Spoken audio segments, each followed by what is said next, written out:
जय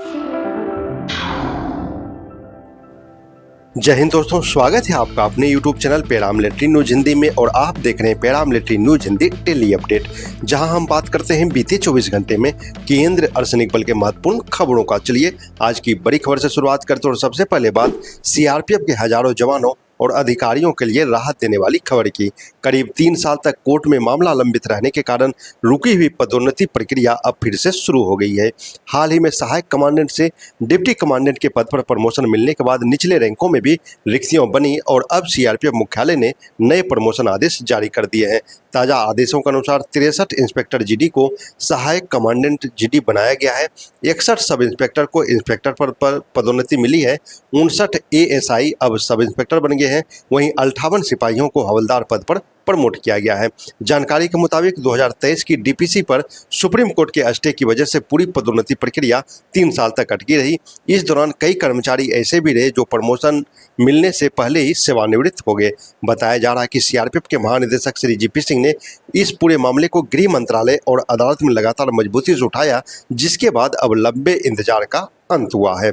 अब बात सीएसएफ की बड़ी कार्रवाई की।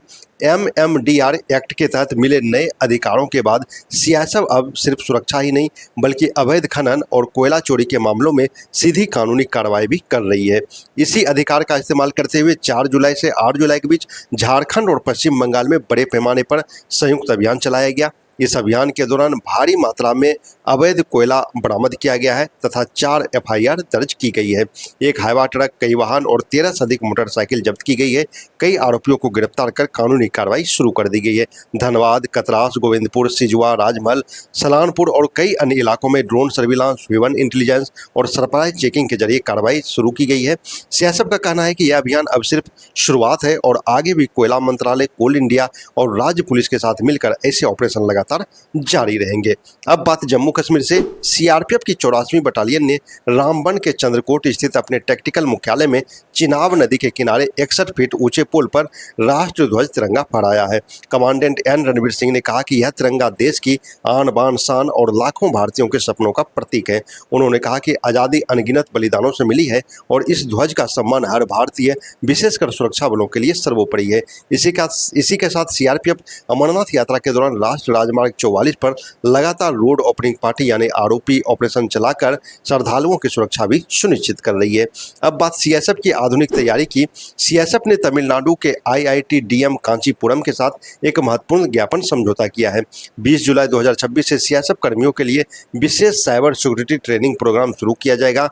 इस एमओयू पर आईआईटीडीएम के निदेशक और सीएसएफ के वरिष्ठ अधिकारियों ने हस्ताक्षर किए। इस पहल का उद्देश्य सीएसएफ के भीतर साइबर सुरक्षा विशेषज्ञ तैयार करना, महत्वपूर्ण राष्ट्र परिसंपत्तियों की सुरक्षा मजबूत करना और भविष्य के साइबर खतरों से निपटने की क्षमता को बढ़ाना है।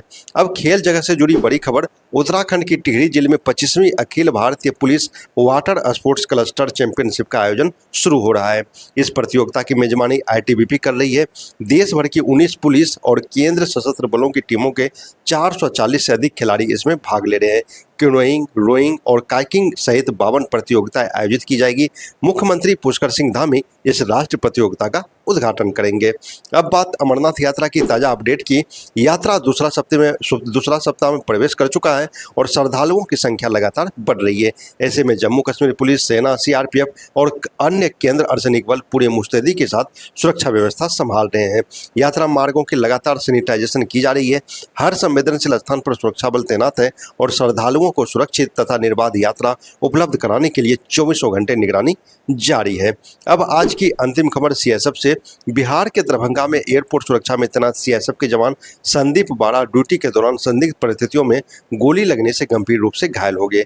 गोली उनके सीने के आर पार निकल गई, जिसके बाद उन्हें तुरंत अस्पताल में भर्ती कराया गया। घटना विश्वविद्यालय थाना क्षेत्र के पॉलिटेक्निक परिसर स्थित हॉस्टल में हुई, जहां सीएसएफ के जवान ठहरे हुए थे। फिलहाल पुलिस और सीएसएफ संयुक्त रूप से जांच कर रही है। अभी यह स्पष्ट नहीं हो पाया कि गोली दुर्घटनावश चली या किसी अन्य ने चलाई या इसके पीछे कोई और कारण है।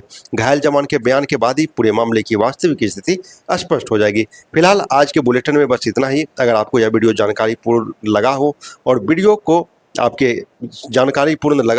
वीडियो को लाइक करें, अपने साथियों के साथ शेयर करें और पैरामिलिट्री न्यूज को सब्सक्राइब करना ना भूलें। जय हिंद।